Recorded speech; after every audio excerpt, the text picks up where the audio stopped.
Eu escuto muito falar assim, é uma cláusula padrão.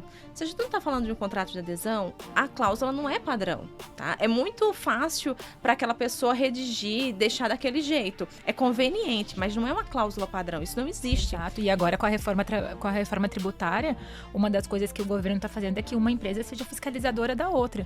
Então, por exemplo, a indústria da Suzane, que é uma indústria grande, ela contrata diversos prestadores de serviços para ela.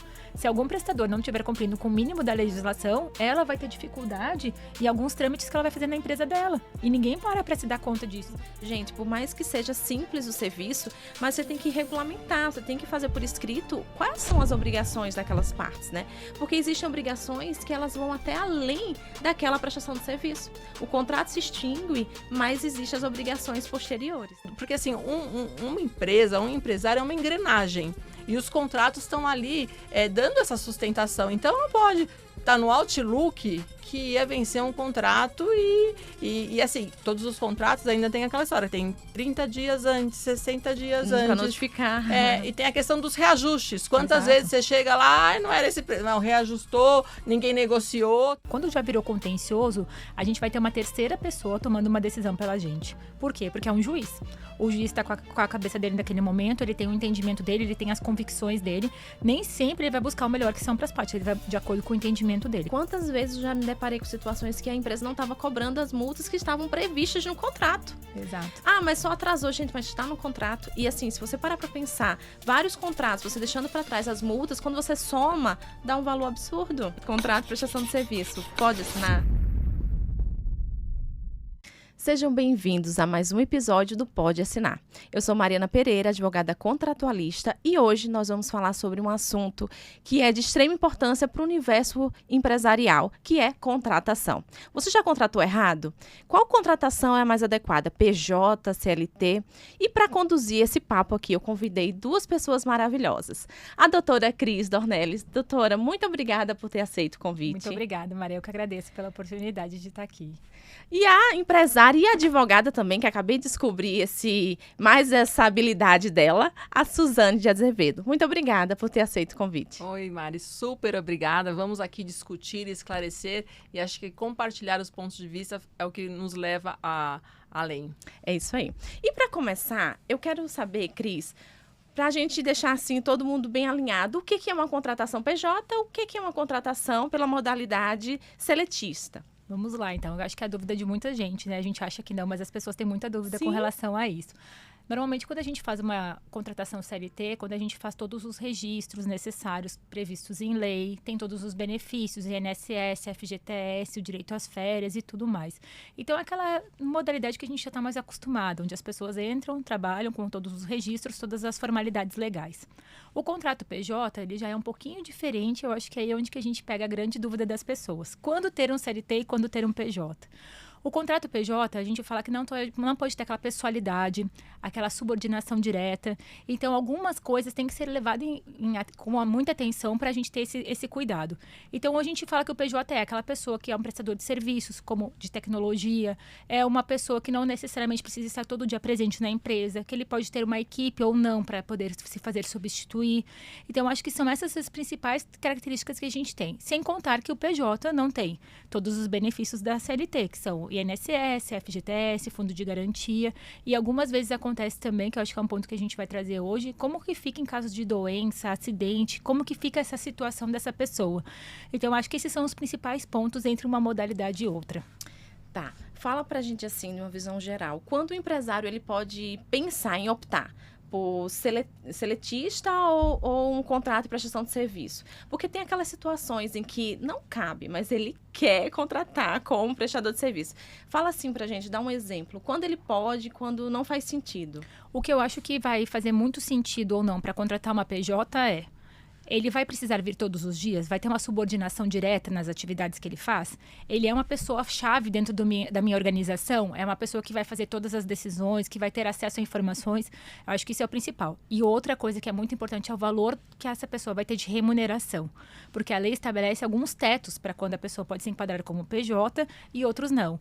E eu acho que também a questão de qual é a atividade em si que ela vai fazer e quanto isso é importante para a minha organização total. Eu acho que são esses pontos principais para você tomar a decisão de qual tipo de modalidade contratar um empregado. É isso aí. E a Suzane vai trazer uma visão assim mais prática. Fala para mim assim, em algum momento você teve dúvida de contratar um PJ ou assinar de fato a carteira daquele colaborador?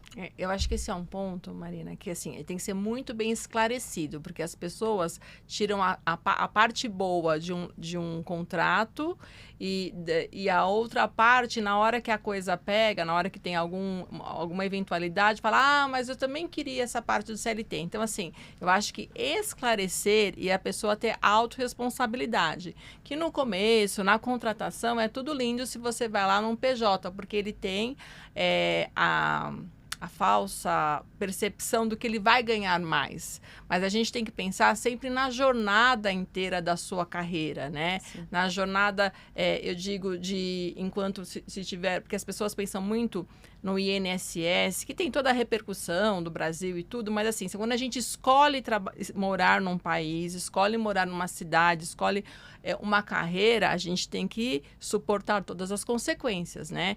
Então, a questão do CLT, ele é uma proteção. Caso você tenha um acidente, você tenha que se afastar, então você vai ser remunerado. Aí, já no PJ, há contradições e ainda fica no combinado, só que é um combinado sem segurança jurídica. Então, a questão da CLT é muito importante, tanto para o empregado como para o empregador, porque existe uma segurança jurídica na relação de emprego. Já o PJ tem que ir lá discutir. Quando você vai discutir, pode ter várias repercussões, né?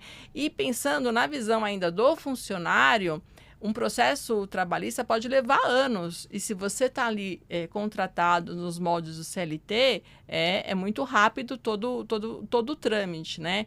Então, é muito bom, porque as pessoas começam até hoje, quando eu vou contratar, a pessoa, é CLT ou é PJ? Lógico que é CLT, porque todas essas características do CLT, que não pode não ter PJ, hoje está trazendo essa confusão que ainda não está esclarecido no meio jurídico, né? E nem nas relações de trabalho propriamente dita, porque cada empresa dita uma norma. Aí fala, é porque lá tem férias, lá não tem o 13º.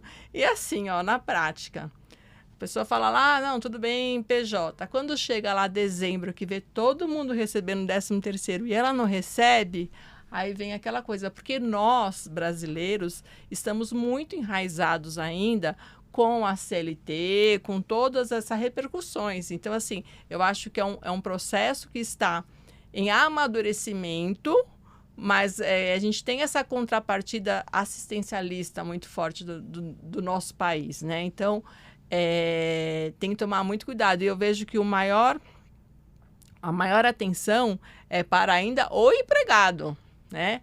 Porque o empregado tem que ter segurança, ele que tem a família. O empregador, ele consegue...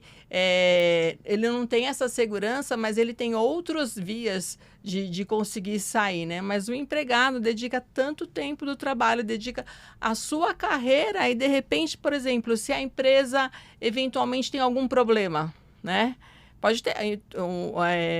é muito característica do empreendedor risco. Então, assim, nós estamos sujeitos a riscos inúmeros, né? Então, assim, até de gestão, né? Por exemplo, a minha empresa é familiar, Mobenzani, industrial automotiva, é uma indústria de autopeças, né? Então, assim, a gente tem uma segurança, mas eu vejo outras empresas que mudam de dono, que são compradas, que têm fusões, que aí depois a regra muda. E se você é CLT, a regra não muda, você tem toda a segurança jurídica. Nós, advogados, a gente sabe o valor que tem a segurança jurídica numa relação. Então, assim, se não atende às características, ele é CLT, ele não é PJ. É isso aí. A gente tem que saber separar onde de fato cabe aquela contratação por PJ para depois não ter problema lá na Justiça do Trabalho. E falando em Justiça do Trabalho, a gente teve decisões recentes, né, que sobrestaram aí alguns processos com relação a essa questão da contratação PJ, né? O STF saiu decisões aí em que determinou que esses contratos deveriam ser apreciados pela Justiça Comum. Fala um pouquinho sobre isso, Cris. Na verdade, agora a gente está com esse tema totalmente suspenso, né? As discussões com relação a ele na Justiça do Trabalho suspenderam. Então, agora, se uma pessoa que é PJ, que entende que, na verdade, ela exerceu atividades como se fosse um CLT e busca o vínculo hoje na Justiça, os processos, no momento que você ajuiza, eles são suspensos para julgamento, tendo em vista que está aguardando essa decisão do STF. E eu acho que entra muito como a Suzane falou. A decisão do STF nem sempre vai ser a decisão que vai melhor cuidar dos objetivos ou do empregado ou do empregador. A gente tem muitas influências políticas também que fazem isso. Então, a gente tem que pensar em quanto isso vai impactar. Então, hoje, entrando na Justiça para pedir um vínculo de PJ, o processo já é automaticamente suspenso por decisão da Corte Suprema para aguardar qual vai ser a decisão do STF com relação a isso. Então, voltando ao que a Suzane falou, que os processos demoram mais, você imagina, então, um processo que tem suspensão. Eu não sei quanto tempo esse processo vai ficar suspenso, se vai demorar 1 ano, 2 anos, se vai julgar nesse governo, se vai ficar para o próximo. Temos eleições agora em 2026. Então, assim, toda a parte política também influencia muito nessas decisões. Então, eu acho que isso que a pessoa tem que parar para prestar atenção, entender qual que é realmente a melhor modalidade que se adequa ao que ela pensa e o que ela planeja da vida. Até pegando um gancho do que a Suzane falou, acho que é muito importante. Tem algumas pessoas que, quando a gente vai fazer os contratos, ela fala assim, mas ele quer um PJ full. PJ full? Como assim um PJ full? Uma nova modalidade. Ele quer receber o 13º, ele quer também ter férias. Então, ele vai emitindo notas a mais durante o decorrer da prestação de serviços dele para ele ter os benefícios, como se fosse CLT, mas ele não é CLT. Então, é isso que a gente diz. A mentalidade da pessoa, na verdade, não deixou de ser CLT. Mas ela quer ter todos os benefícios. Mas muitas vezes ela não pega esse dinheiro que ela está recebendo um pouco a mais para recolher INSS, para fazer um plano de saúde. Sim. E a gente nunca sabe o que pode acontecer amanhã. Então, é uma situação ainda que é muito delicada para a gente tomar as decisões. E a gente aconselha muito a empresa. Qual que é a importância desse funcionário na tua organização? Como vai ser a prestação de serviços dele? Então, às vezes, vale a pena fazer a contratação CLT e evitar essas discussões ou riscos posteriores que podem acontecer. Eu acho que vale muito também esclarecer, né? Porque às vezes o funcionário, ele vem que conversou com alguém, viu na internet, vem com aquela mentalidade da história do livro que leu as primeiras páginas.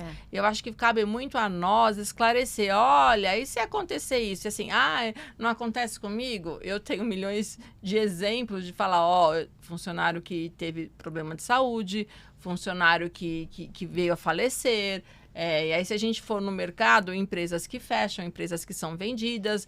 Hoje em dia, a gente tem com essa dinâmica do mercado, empresas que perdem a função, né? Por exemplo, vem aí uma nova inteligência artificial e não precisa mais de, por exemplo, sei lá, reconhecer firma no cartório, que eu estou vendo aqui, assinar, e veio isso. Então, assim, a empresa pode não existir mais. E a questão é esclarecimento, né? E aí, como essa modalidade full, que eu nunca tinha ouvido falar, não está claro. E assim, aí tem gente que, por exemplo, é um assistente que é CPJ, né? E a gente precisa muito, e agradeço o podcast e a gente falar sobre isso, porque é um assunto que as pessoas ficam só na remuneração do começo, não tem a história. Então, assim, precisa muito educar, esclarecer, e assim... E lá na frente as pessoas têm que dar conta do problema. Aí entra naquela história de insuficiente e aí você acaba sendo prejudicado,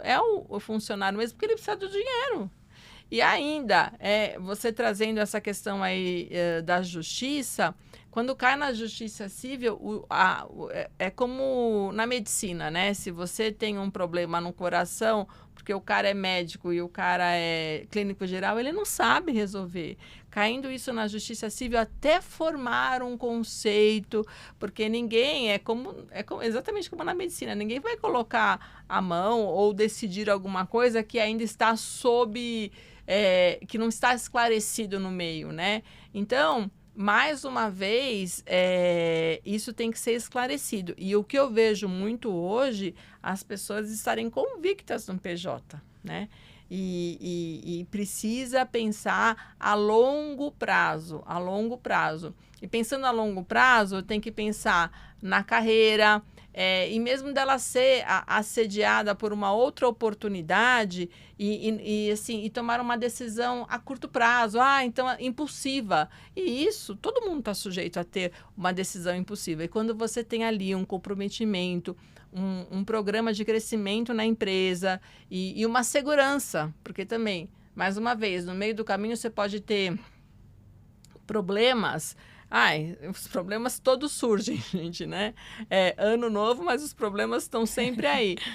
Você tem para onde recorrer, né? Para onde recorrer. Então, é muito importante o esclarecimento de todas as consequências. Se existe a CLT, é porque ela foi estudada, ela está dentro do modelo brasileiro. Mudar este modelo, ainda estamos em fase de amadurecimento ainda.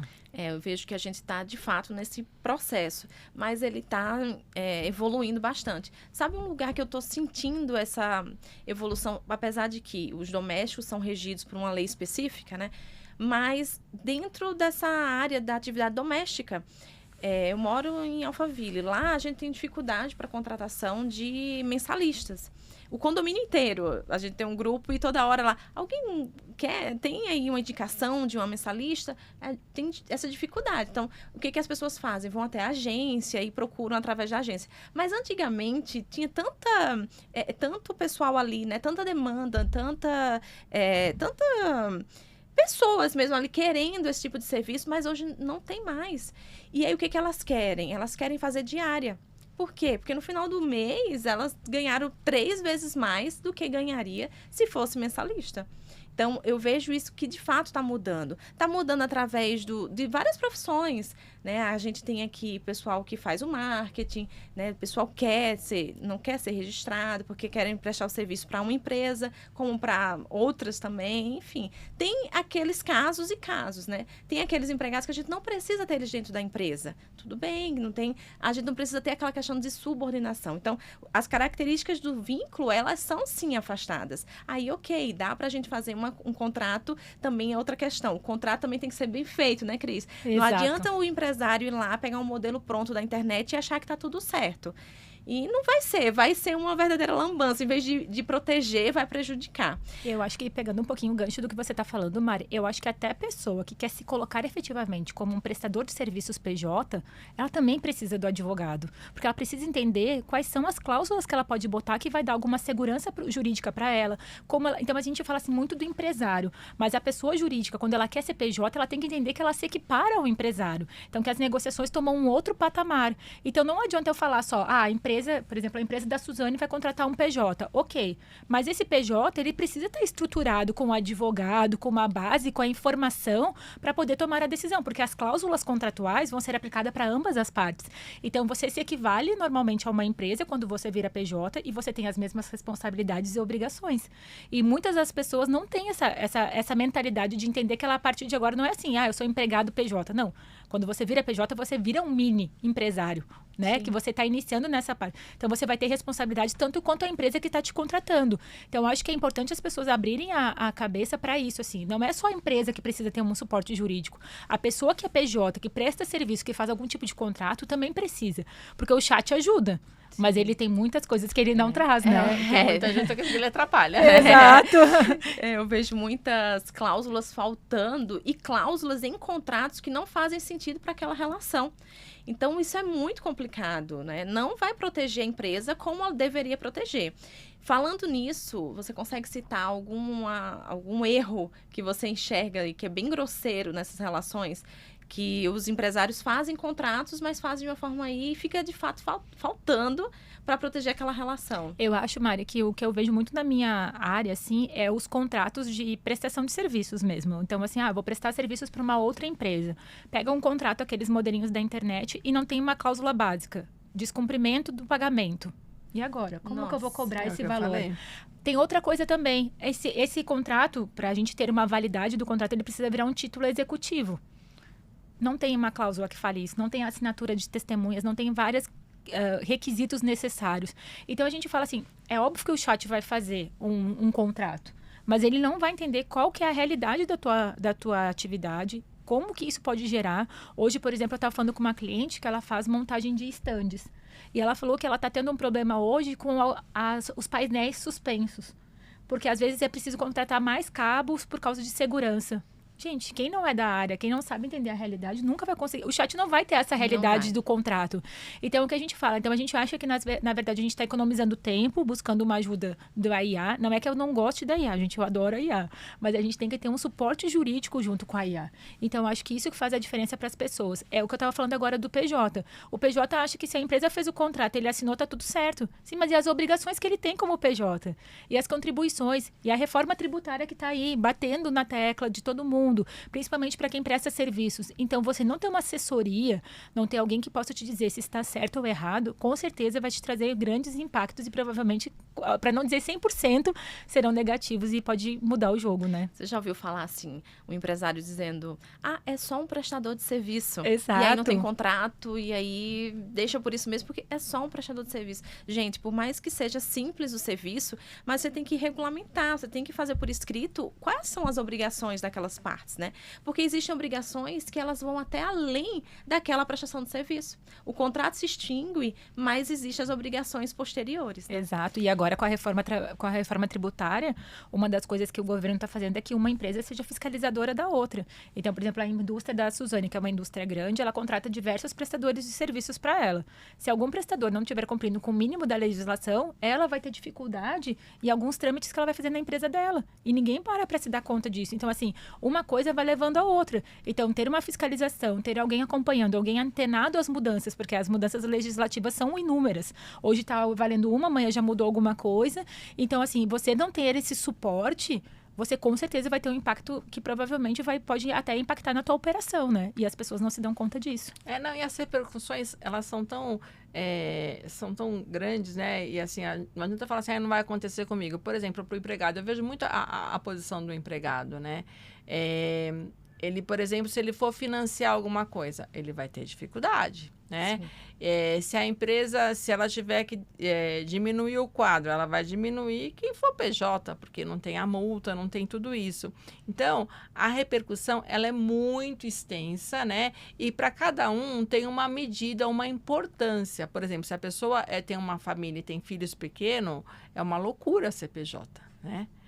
Se a pessoa é sozinha, ela tem que pensar na construção da carreira dela. Então, assim, isso ainda é tudo muito novo e eu acredito que é muito fazendo uma analogia ao home office, né? Por exemplo, o PJ funcionou para aqueles funcionários que não existe, para aqueles funcionários que não têm a pessoalidade e tal, e aí, ok. Aí quer adaptar para um assistente que tem todas as características. É como home office. Tem gente que hoje, home office funciona para quem é TI, alguma coisa assim. Mas se a pessoa quer trabalhar no escritório, mas quer alguns dias de home office, não dá para negociar isso. Então, assim, as relações de trabalho, elas têm que ser muito claras em trazer resultado para a empresa, para construir a carreira do funcionário. E isso só se faz com bases sólidas, né?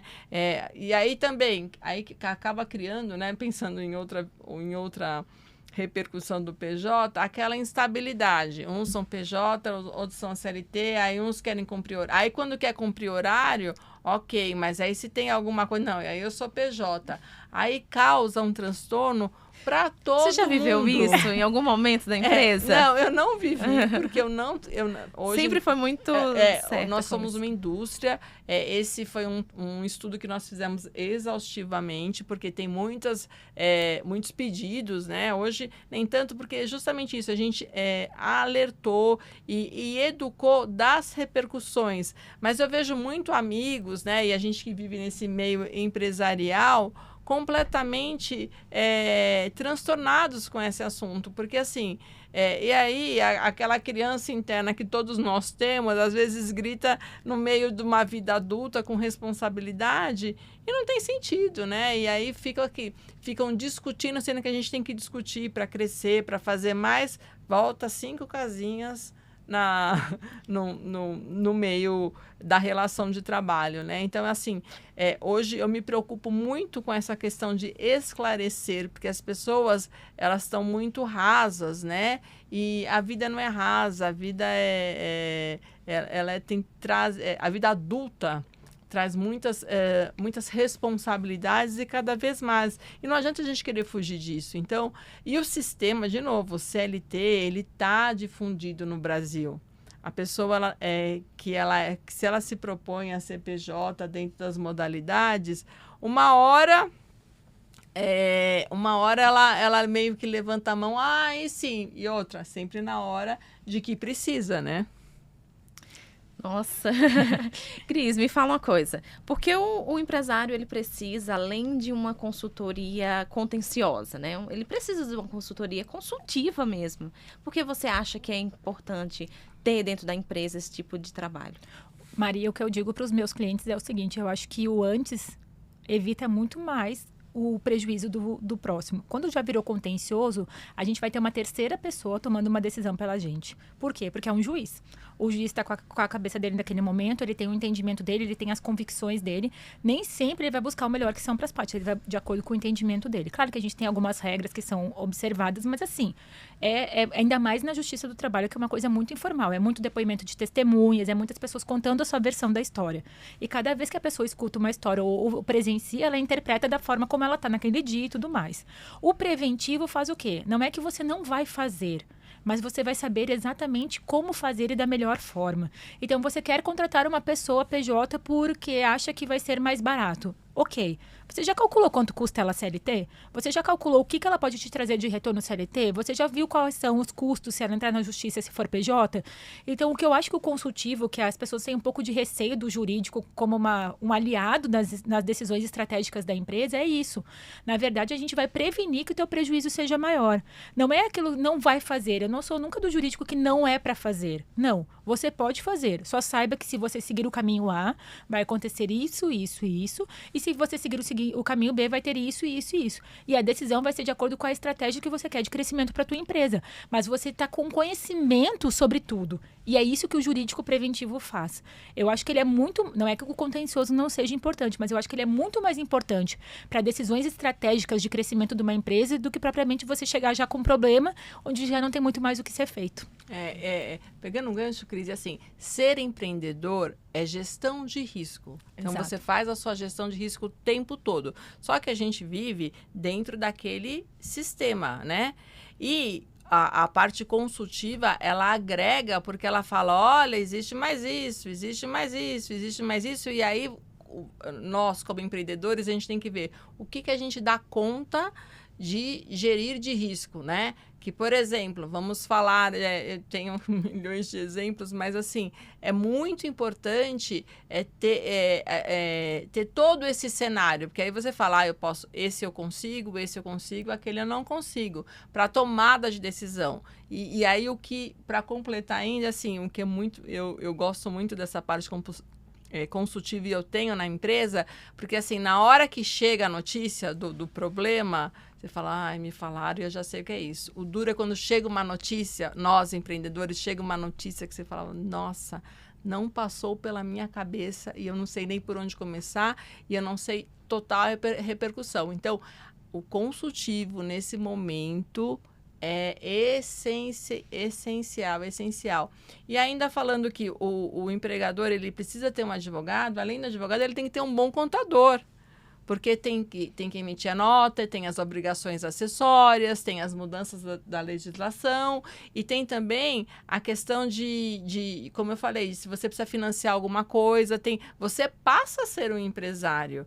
E essa repercussão da Receita Federal, do cruzamento de informações, é um tema que o funcionário, quando ele é CLT, ele está com aquilo também tudo resolvido, que é descontado na fonte, depois na declaração de imposto de renda é muito simples, que é só preencher 3 campos e acabou. Então, assim, a gente tem que fazer cada vez mais a educação e a pessoa ter a sua responsabilidade ali da decisão que ela tomar e tudo que vai acontecer. É sobre isso. Eu falo muito, mudando um pouquinho o assunto, que os contratos eles são feitos em 6 etapas, né? Tem um título, o preâmbulo, os considerandos, o glossário, porque muitas vezes o contrato ele tem muitos termos técnicos, precisa ali do glossário, o corpo do contrato, feito por cláusulas, itens e subitens, e o fecho, que é a data, local e as assinaturas. Mas depois disso, tem algo muito importante que tem que ser feito com o contrato, por mais que ele esteja ali bem alinhado, que é a gestão contratual. Suzane, eu já percebi que você não tem muitos contratos PJ, mas você com certeza tem muitos contratos. Como é que você faz a gestão contratual dos contratos da sua empresa? Como é que são feitos? Então, é exatamente essa palavra, é a gestão contratual. Porque, assim, existem contratos, por exemplo, contratos com representantes comerciais. Então, tem lá o CORE, tem toda uma legislação que trata a respeito. Eu tenho os contratos CLT, por exemplo, de segurança do trabalho, porque eu tenho uma indústria, então eu tenho toda essa parte de segurança do trabalho, que tem um órgão que rege de forma diferente. A minha empresa é uma indústria, né? Então, nós temos o CREA, que é dos engenheiros. Então, todos esses, pensando aqui nessa parte de pessoas, né? E aí, fora isso, a gente tem os contratos com advogados, contratos com as seguradoras e tudo isso tem que ter cada departamento responsável pelo aquilo que contratou. Então, nós temos lá, cada departamento é responsável e depois temos um que gerencia tudo isso nessas cláusulas, se o escopo está sendo seguido, na questão de reajustes, na questão de vencimentos, é muito importante. Eu acho que um ponto bem importante aqui para falar para os empresários é vencimento. Eu já passei por essa experiência que o contrato vence, ninguém fala nada e continua pagando. Ou vence e você precisava ter uma comunicação, tem lá uma cláusula que você tinha que comunicar e aí você perde garantias do contrato. Então, essa gestão dos contratos, ela é essencial ter uma pessoa com conhecimento. E uma pessoa com conhecimento não é o Outlook lembrando que a data que vai vencer, porque cada contrato tem uma característica. Exatamente. Então, eu estou falando eu tô sorrindo aqui, porque é isso mesmo. Precisa ter uma pessoa esclarecida e que ela faça realmente a gestão. Eu vejo muito essa história de colocar no Outlook para lembrar. Não dá, porque pode ter milhões de problemas do Outlook da pessoa, né? Exatamente. E tem que ter... E não é para falar, e todos os contratos, né? Mesmo se você é uma empresa muito pequena ou empresas grandes, você tem que ter isso como uma atenção, porque é a gestão de risco. Se você perder algum prazo, acho que a gente, advogado, é meio fissurado nesse prazo, né? Mas se você perde um prazo, primeiro que você não fez a lição de casa, né? Para começar. E segundo, que você perde o fio da meada ali, né? Da continuidade porque assim, uma empresa, um empresário é uma engrenagem. E os contratos estão ali dando essa sustentação. Então, não pode estar no Outlook que ia vencer um contrato e assim, todos os contratos ainda tem aquela história. Tem 30 dias antes, 60 dias antes. Para notificar. E tem a questão dos reajustes. Quantas vezes você chega lá, não era esse preço. Não, reajustou, ninguém negociou, também tem essa questão. Eu acho que você perde muitas negociações também, porque às vezes o teu contrato até te ajuda numa negociação de um reajuste, alguma coisa, ou alguma característica da prestação que mudou e você não se atentou a ele e você perdeu aquela oportunidade, né? Quantas vezes eu já me deparei com situações que a empresa não estava cobrando as multas que estavam previstas no contrato. Exato. Mas só atrasou, gente, mas está no contrato. E assim, se você parar para pensar, vários contratos, você deixando para trás as multas, quando você soma, dá um valor absurdo. Né? E também assim, a pessoa, por exemplo, lá, sei lá, eu estou pensando aqui nos casos da minha empresa, mas assim, tem que ter a pessoa que faça essa gestão completa, porque quem contratou, ele contratou naquele escopo, né? Ele não pensa nas outras consequências, apesar que na minha empresa todo mundo sabe. E aí também não adianta falar, lá vai eu, hein? Não adianta falar, não, contrato é coisa de advogado. Não, também é. Também é. Mas assim, todo mundo sabe gerir um contrato, que é quem contratou, o escopo, a modalidade, quando vence, né? É igual falar, então, quem dirige carro é só motorista? É só... Motorista profissional. É só piloto? Eu ia falar, piloto? Não, todo mundo dirige. Então, assim, às vezes eu vejo, né? Não, porque contrato é só advogado. Não, contrato todo mundo é capaz de ver, porque você tem que saber o que você está contratando e de que forma. Agora, discutir o contrato, tudo isso, aí precisa realmente de um corpo jurídico, mas é saber fazer essa gestão. Então, respondendo a sua pergunta, não deixe apenas no Outlook o vencimento do contrato. Muito bom. A gestão tem que ser feita por uma equipe, por profissionais qualificados, que entendam realmente do contrato, né? Já teve alguma situação, Suzane, você nesse tempo todo aí de empresa, em que você achou que um contrato estivesse ali te protegendo, mas no fundo não estava? Ah, com certeza. Com certeza, assim, aqueles... atira a primeira pedra, né? Não, com certeza. Eu já tive... e aí, mais um ponto de atenção, né? Os contratos com assinatura digital hoje em dia. Eu sou bem da época do que eu gosto ainda de um papel, tudo bem que eu já aderi, mas eu tenho muitas precauções, porque assim, a pessoa vai lá, contrata tal, manda aquele arquivo para assinar. Comigo já aconteceu recentemente aqui agora a gente mudou de ano, mas há 2 anos eu assinei um contrato e assim, discutimos que seria de 1 ano. E aí depois a pessoa foi lá, de má fé, mas a gente está nesse meio, colocou 5. Ah, não. Aí quando eu fui me dar conta, depois de um tempo, eu falei, para tudo. Nós falamos de um prazo de 1 ano. Ah, mas foi sem querer, e porque estava no Ctrl+C ou Ctrl+V. Então, assim, muita atenção na assinatura dos contratos, assinatura eletrônica, porque eu tive uma experiência bem ruim, consegui retroagir, né? Mas, assim, muita atenção. Porque a gente fala, a pessoa acha que veio o contrato para assinatura digital, que tá tudo certo. Mas a gente sempre fala, gente, não assina. Lê primeiro o contrato, se você não sabe todas as cláusulas, compara com o que o advogado, que alguém te orientou que podia ser aprovado. Porque às vezes a pessoa faz de má fé, às vezes faz descuido, mas aquilo ali pode impactar de forma considerável alguma negociação, né? E trazer ainda prejuízo financeiro para você. Então a gente sempre fala, gente, não assina sem ler.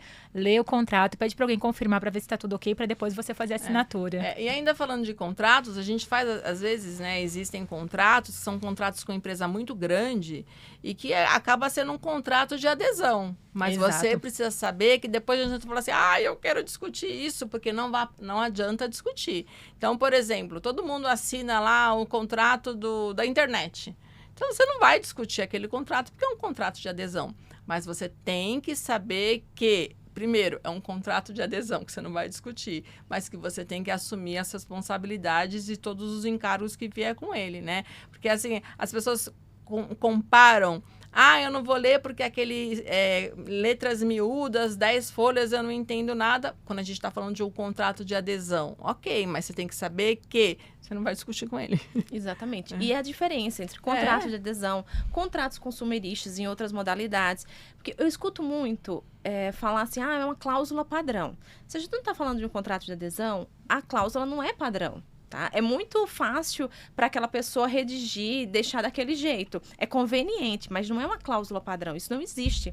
Então, existem os contratos também empresariais, diversos tipos de contrato, né? Você lembrou bem essa questão dos contratos de adesão. Aí tudo bem, a gente não vai discutir, vamos para frente, mas vamos ler para poder entender nossos direitos e as nossas obrigações. Nossas responsabilidades também. E saber né? que assim, depois você pode...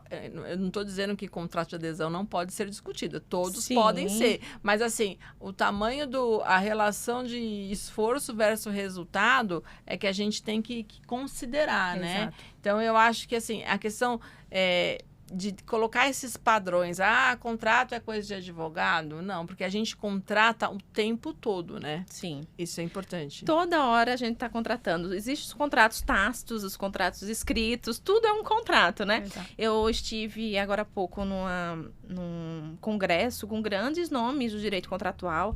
E um assunto que foi muito debatido foi essa questão dos contratos que a gente assina através do WhatsApp, onde a gente fala só simplesmente assim, aceito.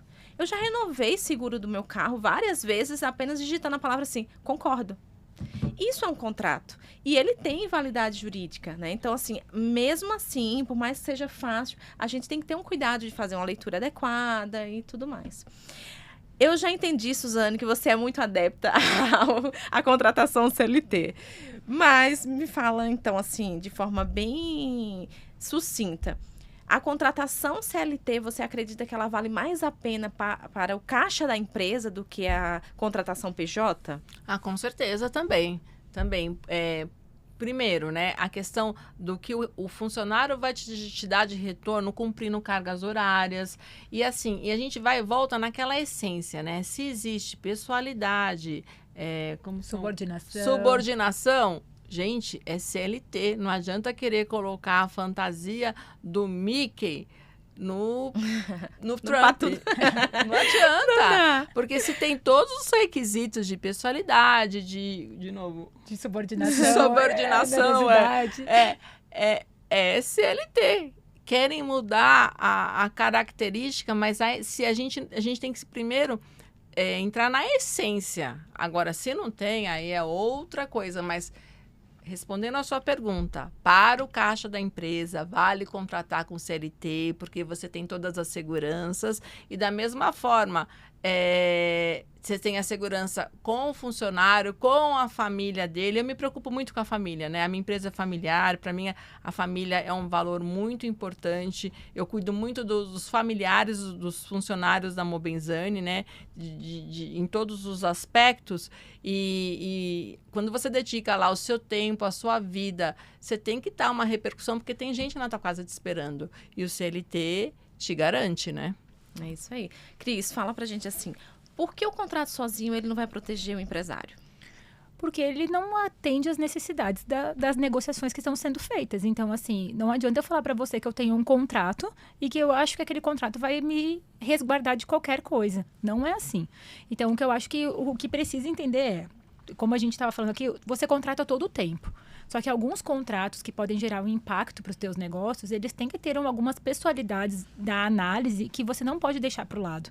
Então, é o que a gente fala, tem as cláusulas padrões? Tem cláusulas padrões que a gente sabe que tem em contrato, que tem algumas coisas que vai.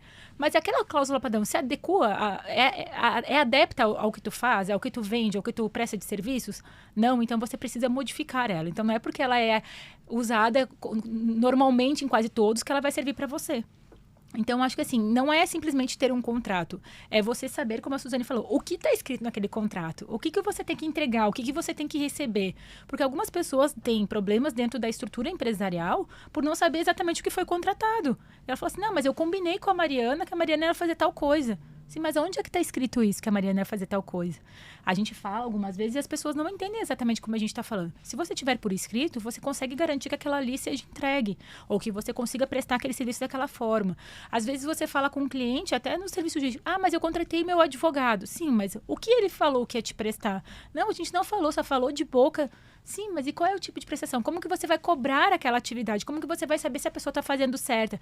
Qual é a garantia que você vai ter? E isso vale para contador também, eu acho que é muito importante.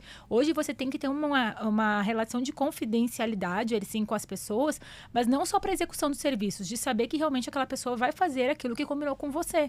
Porque hoje a gente está na era digital que tudo é muito fácil, né? Tudo é muito fácil contratar, muito fácil demitir, é muito fácil você ter uma repercussão positiva, como ao mesmo tempo é muito fácil você ter uma repercussão negativa.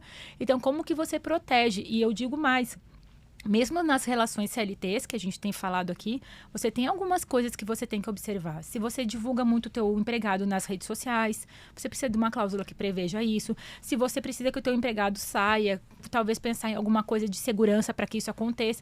Então, são vários detalhes que a gente acha que é o básico para todo mundo, mas que não vai ter o resultado que a gente espera. Seja garantia tanto para o empregador quanto para o empregado.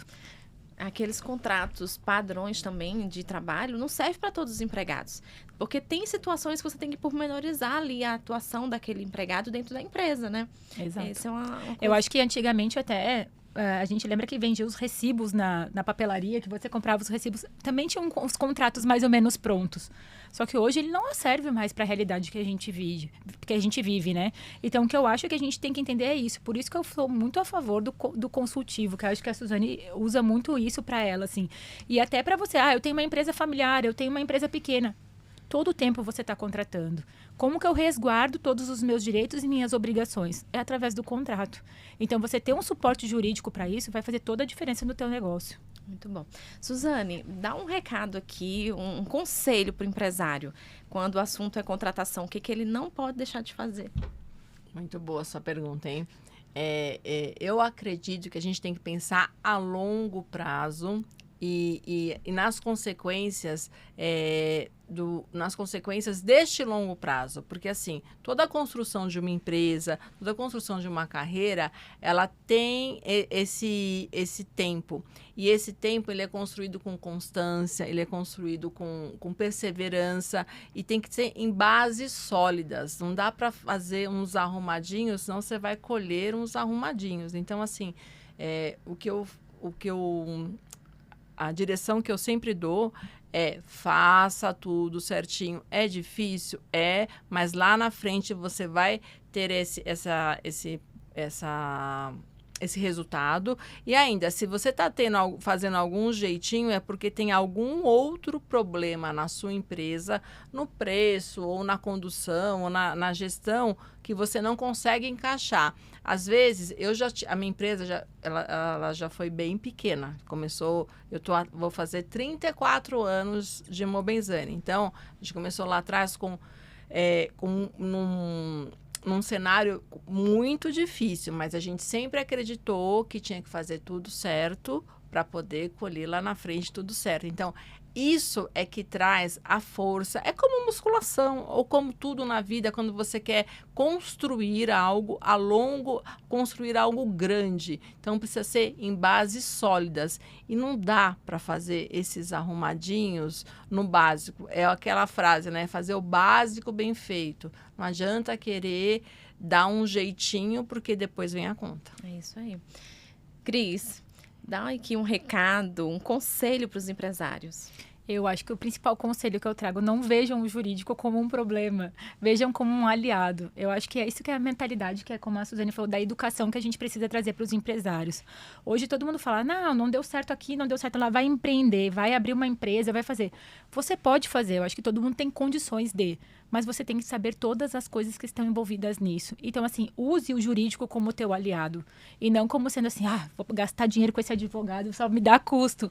Não, na verdade, ele não te traz custo, ele te traz um investimento. Porque as tuas decisões vão ser baseadas em situações que você vai ter a certeza do que vai acontecer, como vai acontecer e quanto vai ser a repercussão financeira que isso vai impactar.